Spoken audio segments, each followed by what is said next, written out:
যারা সারজিদ আলম, নাসিরউদ্দিন পাটোয়ারি ওনাদেরকে হামলা করছে, তাদেরকে আমি ধন্যবাদ দেই। কারণ দল যার এনসিপি পিডক দায়িত্ব সবার। বিএনপি পিডক, আওয়ামী লীগ পিডক, যাই পিডক, এনসিপি যাতে বাংলাদেশে কোনো জায়গায় খাড়া হইতে পারে না। কারণ এনসিপি যদি বাংলাদেশে আসে তাহলে বাংলাদেশের মানুষ শান্তি মতন থাকতে পারবো না। কারণ সামান্য এনসিপিরা কলেজে পড়তে পারে নাই, 2 টাকা দিয়ে লেখাপড়া করতে পারে নাই, তারা কোটি কোটি টাকার মালিক। বড় বড় কথা কয়, এই টাকাগুলো কোথা থেকে আসলো? হাসানাত আব্দুল্লাহর গণভবন থেকে একটা বস্তা কান্দে করে নিয়ে যায়। ওটা কি টাকাই ছিল না সোনা গয়না ছিল? ওইটা দেখছি আজ পর্যন্ত কোনো মিডিয়া বা কোনো জনগণ দেখতে চাইছে ওটা আসলে কি?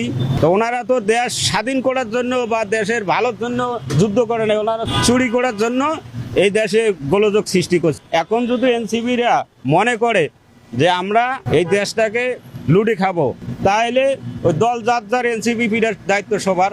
যেখানে এনসিপি পাবেন সেখানে পিডেন।